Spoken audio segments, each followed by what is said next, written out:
ఇక్కడ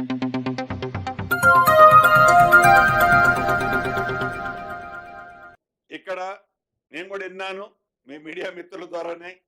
ఏదైతే charge sheet ఇచ్చారో ఇంకా వారికి జ్ఞానోదయం కాకపోవటం చాలా బాధాకరం. ఛార్జ్ షీట్ మా మీద కాదు ఇవ్వాల్సింది.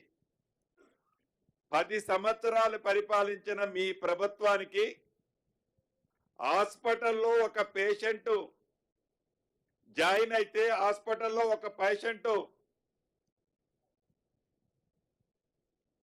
వైద్యం కోసము జాయిన్ అయితే డిశ్చార్జి షీట్ ఎలా ఇస్తారో వారికి 10 సంవత్సరాల పరిపాలన మీద డిశ్చార్జ్ షీట్ వారికి ఇచ్చారు. ఇచ్చే సంవత్సరం కాకముందే అప్పుడే ఈ ప్రభుత్వం మీద వారు అధికారంలో ఉన్నప్పుడు చేసిన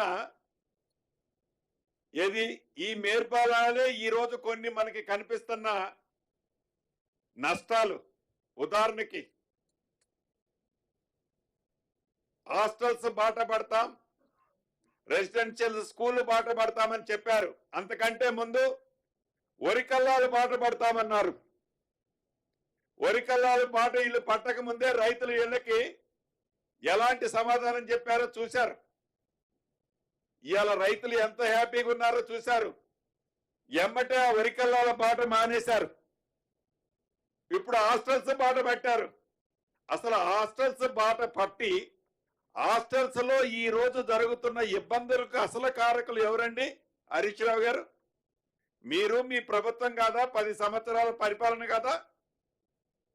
ఏనాడైనా ఆ పేదవాడి పిల్లోడో పాపో ఆ రెసిడెన్షియల్ స్కూల్లో చదువుతుంటే అది కోళ్ల ఫారం అయినా కావచ్చు, పాత మిషనరీ పీకేసిన రైస్ మిల్లులు కావచ్చు, మీరు నడిపిన రెసిడెన్షియల్ స్కూల్స్ ఒక పర్మనెంట్ స్ట్రక్చర్ ఏర్పరచాలనో, ఆ పేద పిల్లలకి మంచి డైట్ ఛార్జీలు ఇవ్వాలనో, ఆ ఆడపిల్లలకి కాస్మెటిక్ ఛార్జీలు ఇవ్వాలనో ఏనాడైనా 10 సంవత్సరాల్లో మీకు ఇంజెక్ట్ జ్ఞానం ఉండి ఆలోచించారా? ఈనాడు అటువంటి హాస్టల్స్ కి సంబంధించింది పోరుబాట పట్టే రైట్ మీకు ఎక్కడది? 10 సంవత్సరాల్లో మీరు ఒలకబెట్టింది ఏంటి, ఒరగబెట్టింది ఏంటి? సంవత్సరం పూర్తి కాకముందే మీ ఆలోచన ఎట్లుందంటే, ప్రభుత్వం ఏర్పడిన మొదటి 10 రోజుల నుంచి ఇదే క్యాసెట్. మీరు కనీసం ఒక 3 సంవత్సరాలు టైం ఇచ్చుంటే మేము చేయలేదని అంటే ఒక నమ్మేవాళ్ళు. నిజంగా ఈరోజు మీ ప్రవర్తన చూస్తుంటే, దొంగిలించి వాడెవడో ఉరుకుతుంటే వాడిని దొంగ దొంగ అని మళ్ళీ నేను చెప్పిన సామెతగా ఉంది వాళ్ళ ప్రవర్తన. వారి పింక్ మీడియా ప్రింట్ చేస్తున్న వార్తలు చూస్తుంటే ఇంకొకటి కూడా అన్నట్లున్నారు, తొక్లక పాలనని. ఎవరిది తొక్లక పాలన?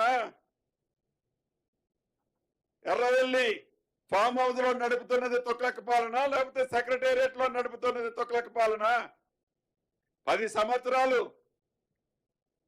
సంవత్సరాలు ఆ తొక్లకని మించిపోయి తొక్లక మనస్తత్వానికంటే ఇంకా 10 రెట్లు ఎక్కువ చదివి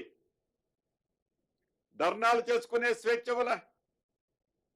స్వేచ్ఛగా ఒక మనిషి మాట్లాడుకునే, మీడియా మిత్రులు వార్తలు రాసే స్వేచ్ఛ వల్ల, ఒక వ్యక్తి మంత్రి గాని, ఎంపీ గాని, ఎమ్మెల్యే గాని కలిసి మీతో మాట్లాడే స్వేచ్ఛ వల్ల, ఏ మనిషి స్వేచ్ఛని, భారత రాజ్యాంగానికి ప్రకారం కలిగే హక్కుల్ని ఆనాడు పూర్తిగా హరించి మీరు మీ పరిపాలన ఎర్రవెల్లి ఫామ్ హౌస్ నుంచి తొక్లక పాలన పరిపాలించిన మీరు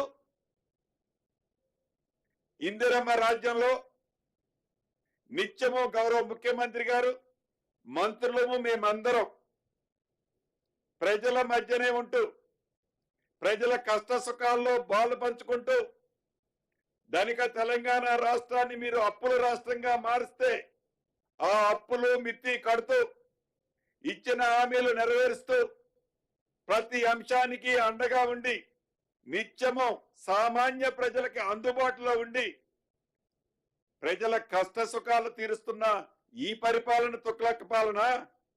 10 సంవత్సరాలు పరిపాలించిన మీరు తుగ్లక్ని రాబోయే ఇంకా 40 సంవత్సరాల దాకా తుగ్లక్ పాలన అంటే మీరు గుర్తించే విధంగా పరిపాలించిన మీ పరిపాలన తుగ్లక్ పాలన ఒక్కసారి వాళ్లే ఆత్మ పరిశీలన చేసుకోవాలా.